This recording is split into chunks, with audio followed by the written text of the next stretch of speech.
Saudi അറേബ്യയിൽ കനത്ത മഴ. മക്ക നഗരത്തിലെ എല്ലാ വിദ്യാലയങ്ങളിലും ഇന്ന് ഓൺലൈൻ ക്ലാസുകൾ. അൽജുമൂം, അൽക്കാമിൽ, ബഹ്റ ഗവർണറേറ്റുകളിൽ ഇന്ന് ഓൺലൈൻ ക്ലാസുകളാണ് നടന്നത്.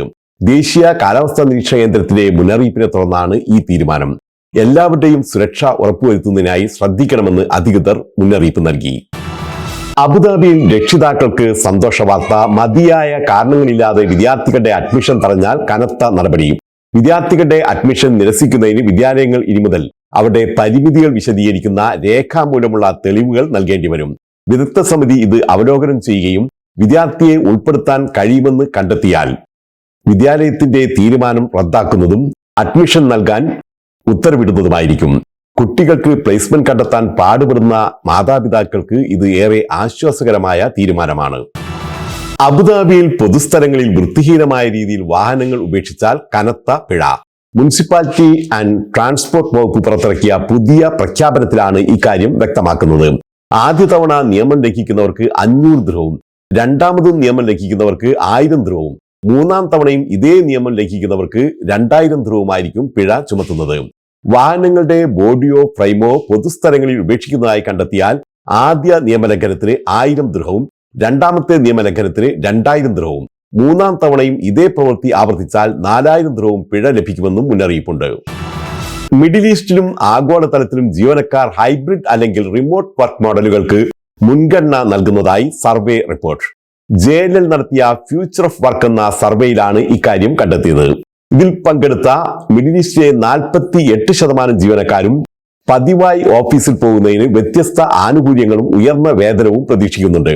കോവിഡാനന്തര കാലഘട്ടത്തിൽ ജീവനക്കാർ അധികവും റിമോട്ട് ഹൈബ്രിഡ് ജോലികളാണ് തിരഞ്ഞെടുക്കുന്നതെന്നും സർവേ വ്യക്തമാക്കുന്നു. UAEയിൽ പറക്കും ടാക്സികൾ വരുന്ന വേനൽക്കാലത്ത് തന്നെ പരീക്ഷണ പറക്കലുകൾ ആരംഭിക്കും. എയർ ടാക്സി ആരംഭിക്കുന്ന US ആസ്ഥാനമായുള്ള ആർച്ചർ ഏവിയേഷൻ സ്ഥാപകനും CEO-യുമായ ആദം ഗോൾഡ്സ്റ്റൈൻ അറിയിച്ചതാണ് ഈ വിവരം. വിമാനത്തിനുള്ളിലെ കടുത്ത താപനിലയുടെ ആഘാതം നിരീക്ഷിക്കുന്നതിനായാണ് വേനൽക്കാലത്ത് തന്നെ പരീക്ഷണ പറക്കലുകൾ ആരംഭിക്കാൻ തീരുമാനിച്ചിട്ടുള്ളത്. ആദ്യം പരിമിതമായ യാത്രക്കാരുമായി സർവേ ഫ്ലൈറ്റുകൾ നടത്തുമെന്നും തങ്ങളുടെ എയർ ടാക്സി അബുദാബിയിലായിരിക്കും ആദ്യ പരീക്ഷണ പറക്കൽ നടത്തുന്നതെന്നും അദ്ദേഹം പറഞ്ഞു. വരും വർഷങ്ങളിലും കൂടുതൽ സാമ്പത്തിക നേട്ടങ്ങൾ ഉണ്ടാക്കുന്നതിനുള്ള തന്ത്രങ്ങൾ ആവിഷ്കരിക്കുമെന്ന് ടോൾഗേറ്റ് കമ്പനിയായ ദുബായ് സാലിക്കിന്റെ ചെയർമാൻ മത്താർ അൽതയർ. ജനുവരി അവസാനം മുതൽ പുതിയ വേരിയബിൾ ഉപയോഗ നിരക്കുകൾ നിലവിൽ വന്നതോടെ ഈ വർഷം അതിന്റെ വരുമാനം കൂടുതൽ വർദ്ധിക്കും. തങ്ങൾ ഓഹരി ഉടമകൾക്ക് 1.16 ബില്യൺ ദിർഹം 2024 ലാഭവിഹിതമായി നൽകുമെന്നും അദ്ദേഹം അറിയിച്ചു. അറ്റാദായത്തിന്റെ 100% നൽകുക എന്നതാണ് സാലിക്കിന്റെ ലാഭവിഹിത തന്ത്രമെന്നും അദ്ദേഹം പറഞ്ഞു. സാലിക്കിന് ഇപ്പോൾ ദുബൈയിൽ 10 ടോൾ ഗേറ്റുകളുണ്ട്. സൗദി അറേബ്യയിലെ റിയാദിൽ ആലപ്പുഴ സ്വദേശി ഹൃദയാഘാതം മൂലം മരിച്ചു. കായംകുളം നൂറനാട്ടെ സുജിത് കുറ്റിവിളയിലാണ് മരിച്ചത്. 56 വയസ്സായിരുന്നു. കഴിഞ്ഞ 3 പതിറ്റാണ്ടിലേറെയായി സൗദിയിൽ പ്രവാസിയായ സുജിത് റിയാദിലെ കലാ, സാമൂഹിക, സാംസ്കാരിക, ജീവകാരുണ്യ പ്രവർത്തനങ്ങളിൽ സജീവ സാന്നിധ്യമായിരുന്നു. ജോലിക്ക് പോകാൻ ഒരുങ്ങുന്നതിനിടെയാണ് താമസസ്ഥലത്ത് കുഴഞ്ഞു വീണത്. യാചകർക്കെതിരെയും അനധികൃത പണപ്പിരിവുകാർക്കെതിരെയും ശക്തമായ നടപടി സ്വീകരിക്കുമെന്ന് കുവൈത്ത് ആഭ്യന്തര മന്ത്രാലയം. റമദാൻ മാസമായതോടെ യാചകരുടെയും പിരിവുകാരുടെയും എണ്ണം കൂടിയതായി കണ്ടെത്തിയതിനെ തുടർന്നാണ് ആഭ്യന്തര മന്ത്രാലയം ഇക്കാര്യത്തിൽ നിലപാട് കടുപ്പിച്ചത്. പിടിക്കപ്പെടുന്ന വിദേശികളെ നിയമ നടപടികൾക്ക് വിധേയമാക്കുമെന്നും പിന്നീട് നാട് കടത്തുമെന്നും മന്ത്രാലയം മുന്നറിയിപ്പ് നൽകി. യാചകരുടെ സ്പോൺസർമാർക്കെതിരെയും കർശന നടപടിയുണ്ടാകും.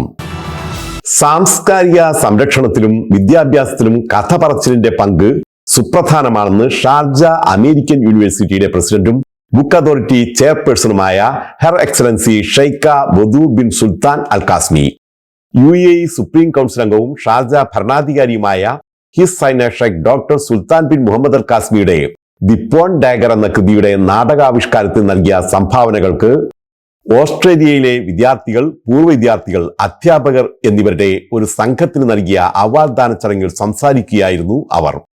ഷാർജ പബ്ലിക് ലൈബ്രറിയുടെ 100ാം വാർഷികാഘോഷത്തിന്റെ ഭാഗമായി ഷാർജയിലെ അൽ ഇസൻ പോർട്ടിലാണ് നാടകം അവതരിപ്പിച്ചത്. ഓസ്ട്രേലിയൻ പെർഫോമിംഗ് ആർട്സ് പ്രോഗ്രാമിലെ വിസിറ്റിംഗ് പ്രൊഫസറായ അഭിഷേക് നായർ സംവിധാനം ചെയ്ത the pawn dagger Australian performing arts പ്രോഗ്രാമിലെയും ഷാർജ പെർഫോമിംഗ് ആർട്സ് അക്കാദമിയിലെയും വിദ്യാർത്ഥികളാണ് അരങ്ങിൽ എത്തിച്ചത്.